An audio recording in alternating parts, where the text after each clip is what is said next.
Hi everyone, my name is Olivia and I'm the National Content Coordinator for the Manchester Unity Members Forum. And today I'm lucky enough to be joined by Sofian from Shaking Minds. And together we're going to be talking about positive mindset and how to generally increase your overall happiness in the next few videos. We will be giving you some tips and tricks on how to stay happy and overcome challenging situations and just generally increase your overall happiness. Today we'll be talking about meditation and how that can reduce your stress. So Sofian, I'd like to pass it over to you, and would you like to introduce yourself? Absolutely. Thank you very much, Olivia, and welcome to all the members of Manchester Unity. So I'm really happy to be part of it. So like Olivia said, my name is Sofian from a company called Shaking Minds. So I've created Shaking Minds like a couple of years ago. And the purpose of Shaking Minds is to create a positive impact for as many people as possible. So my goal through all these videos that we're going to go through together is to give you like as much content as possible to help you to live like a better life, a happier life if you prefer, and to put yourself into turning the negative into positive, or being able to get out like as a winner of every single challenging situation that you might encounter. Okay, so yeah, today we're going to talk about meditation. Meditation for me, it's a huge subject. I do meditate on a daily basis, and so for me it's like the basic of many things, so happy to start with that. Fantastic, thank you. So first up, from a coach's point of view, what is meditation? Can you break it down and what meditation is and what it means?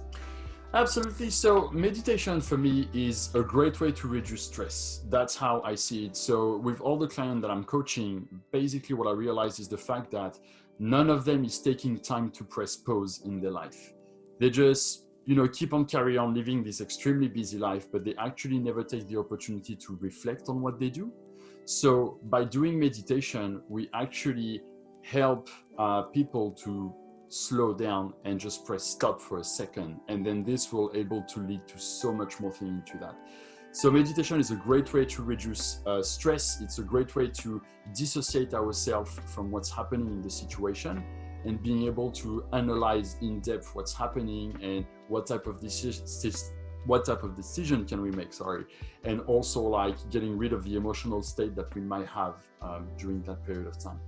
There is a lot of cliche behind meditation, and it's true that nowadays the word meditation could be very scary for some people, or people could picture when we talk about meditation like monks or something like this that will sit down for hours and hours while there's a master like hitting them with a stick. That's not the type of meditation that we're talking about, right? We're talking about a very short, I call that an express meditation, that is like a maximum of a couple of minutes. But the idea is to be aware of what's happening in the present. Wonderful. So why is it important? Why is meditation important? Well, the thing is, when you have a look at how people live their life today, like I mentioned earlier, we never take time to press pause. So basically we get carried on from a situation to another, to another, to another, to another. And the thing is, once we go from a situation to another, we keep on carrying our emotional state, where basically if I'm getting angry at a situation in the morning, I can probably carry that anger to a situation that would happen early in the afternoon, and so on and so on and so on. So meditation is extremely important because it helps you to reset at every single stage of your day when you face like something challenging or something like that. But also it helps you to clear your mind and being at peace. And that's the reason why like meditation in the morning really helps you to get your day starting on a very nice way. You know what I mean? So you can do meditation in the morning, and then there's like meditation that you can do through the day. And it's all about how much you're going to practice. The more you're going to practice, the better you're going to become at it. So the idea behind meditation, the importance of it is the outcome that we want to have out of it. And the outcome of meditation, when I practice meditation, is to reduce the stress or completely get rid of the stress. Okay, that's cool. So you mentioned that you practice it in the morning, but is that the time of day that you find suits best to practice meditation, or can people practice meditation at any time of the day? Well, I like to do it in the morning because like I say, when I wake up, I do a little bit of my stretches so the blood starts to flow in my body. And then I want to make sure that my body feels good, but also that my mind feels right. So I want to put myself in an open mindset, in a peaceful mindset, straight away from the get-go in the morning. Once I've done that, so we're talking about like a very short meditation in the morning, talking about something that goes from 2 to 3 minutes, sometimes 5, but that's about it. Then once I do that, I'm going to start carry on with my day. And basically during the day, I like to have like a meditation session, probably like right after lunch, So if you're at the office, for example, you have a very busy morning, you have your lunch, and then you're like, all right, I'm just going to do a quick meditation before I kick off on what's going to happen in the afternoon.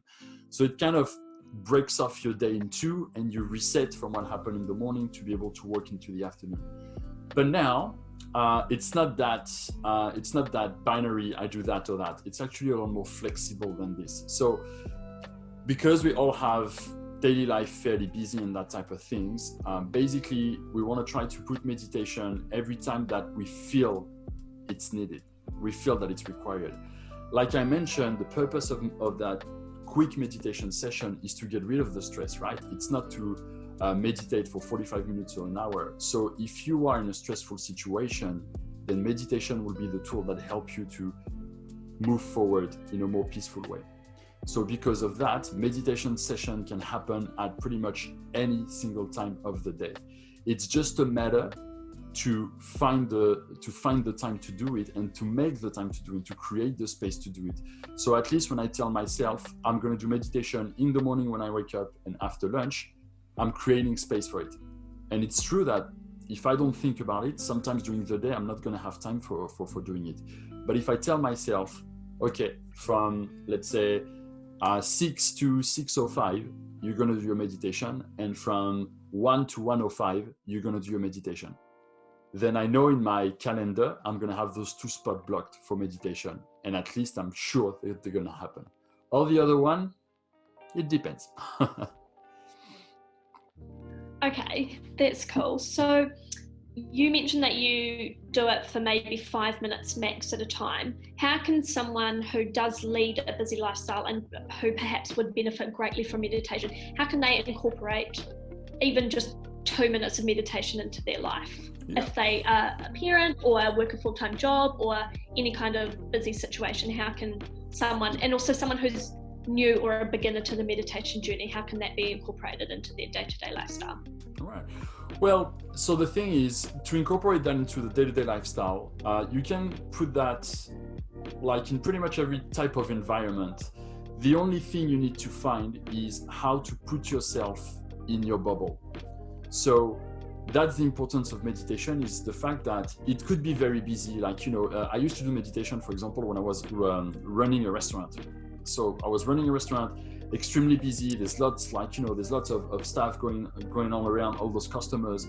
But I knew that at some point I needed to release the pressure. I needed to have like a bit of quick meditation in order for me to relax. Then for that, I could take literally 45 seconds off the floor. And that's all that was required, like 45 seconds off the floor, where I was able to put myself somewhere in a bubble. So it was, I remember, on the office on the second floor. I was just quickly going upstairs on the second floor and just doing my very quick meditation, putting myself in the bubbles. What was important is the fact that I didn't have anything that will come and disturb me, physically speaking, during that time.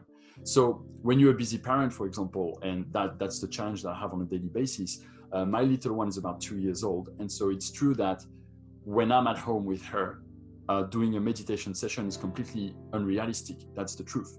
So what I'm going to try to do is during my meditation session before she wakes up, during my meditation session when she's having a nap, during my meditation session after she goes to sleep.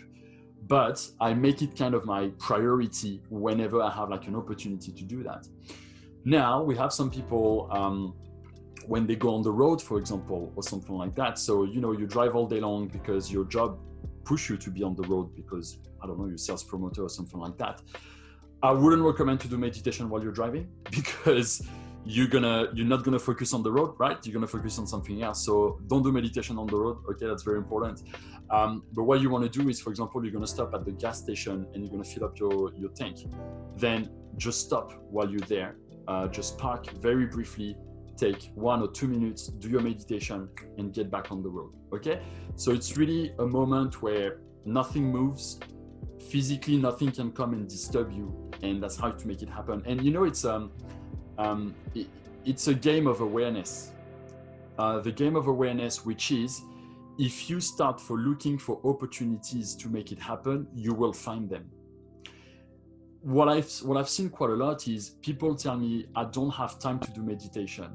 And first, because they have like a misconception of what meditation is, and they think that it's about 45 minutes to an hour.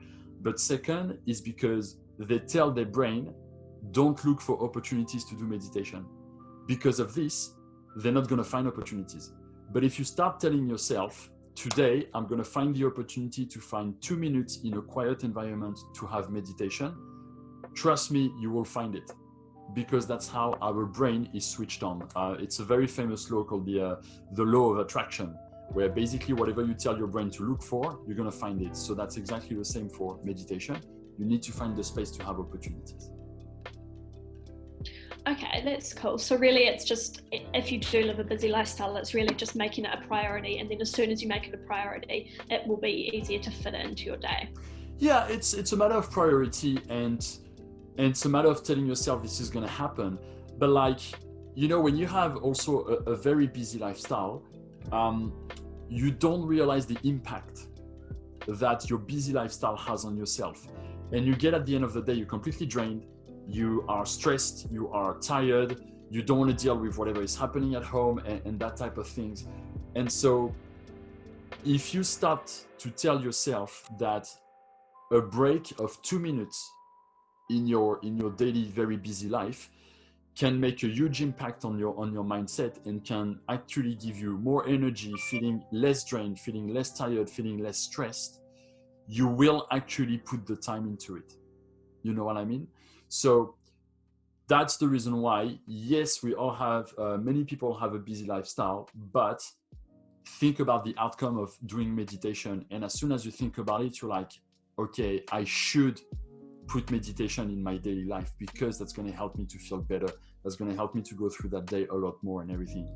And there's some people that I've coached. For example, I remember there was a gentleman working in finance, a very, very successful person, but very busy as well. Like, you know, all day long from 7 a.m. till 7 p.m. It was nonstop. And he was telling me, I'm drained, I'm getting home. When I get home, I don't want to do anything whatsoever.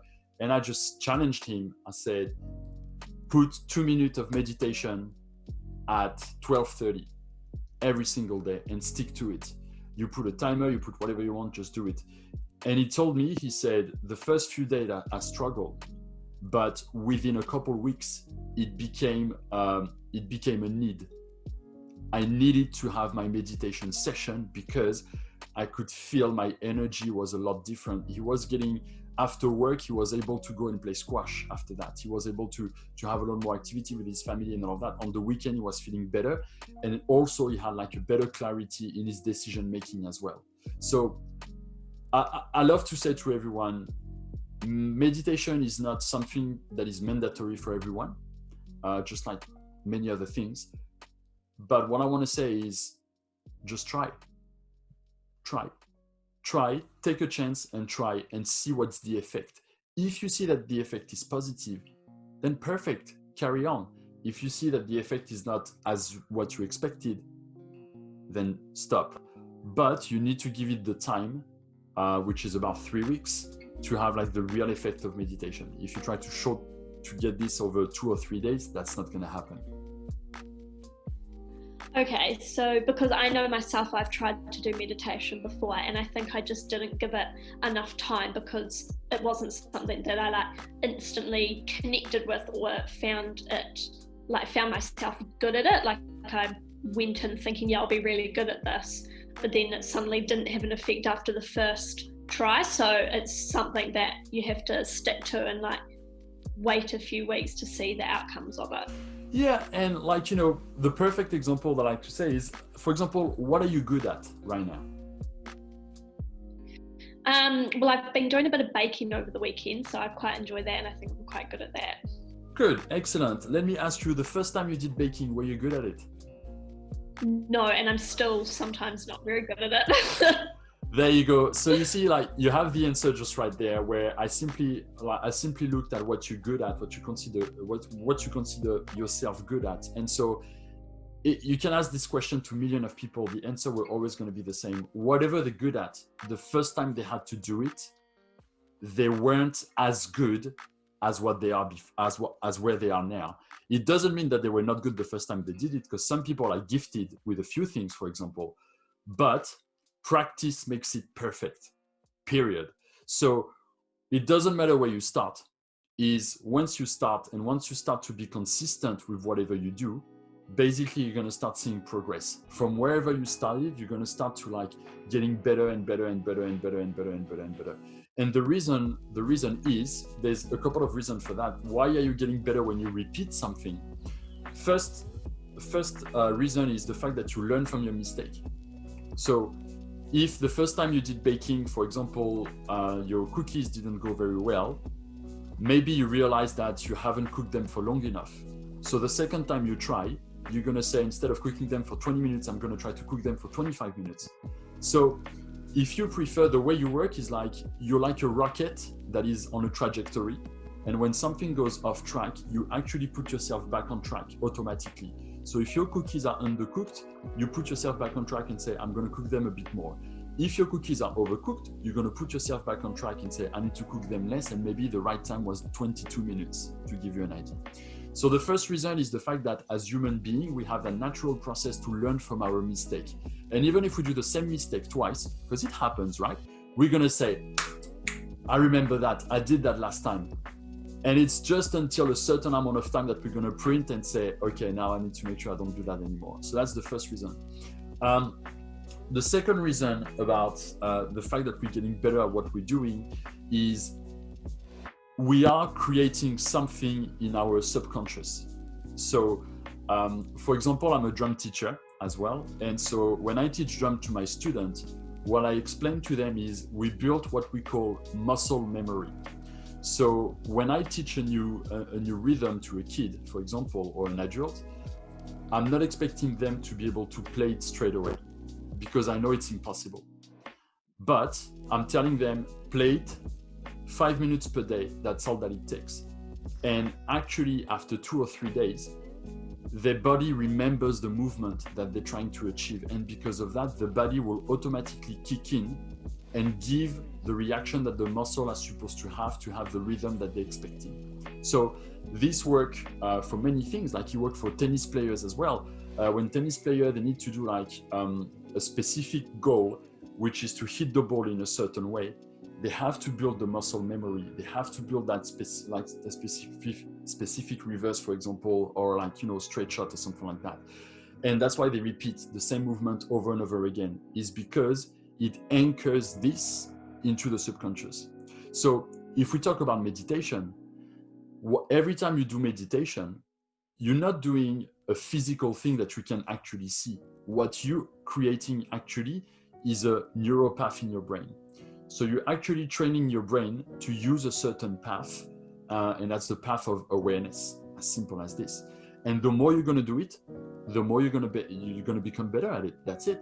So your path at the beginning might look like something, like a path in the mountain with all the bushes and all of that, you know what I mean? But then the more you're going to go through that path, the more it's going to become clearer and clearer and clearer and clearer, until one day it's going to become a motorway. A mountain path to a motorway. That's going to be your 3 weeks time. Wow, okay, so it's really just about being consistent, and rather than thinking, oh, I'm not good at it after the first session, just trying again. And even if it doesn't go as well as you thought the second or third time, just being consistent and keeping going rather than giving up after a couple of sessions. Absolutely. And like the biggest challenge in that situation is because people don't see the results straight away and they give up. I think the thing that they're losing sight of something very important, or there is maybe something that they never defined. which is, why am I doing this? And it's a big question about, in whatever we do in our life, why are we doing this? For example, if I'm asking you now, why are you doing baking? Because I do it because it gives me enjoyment and it makes me happy. There you go. So you're doing baking because you have enjoyment and you're happy. Let's say that tomorrow you're doing baking and your baking doesn't go as planned. How are you going to feel? I'll still feel happy because in the moment it was enjoyable, and regardless of the outcome, I still had a good time. Excellent.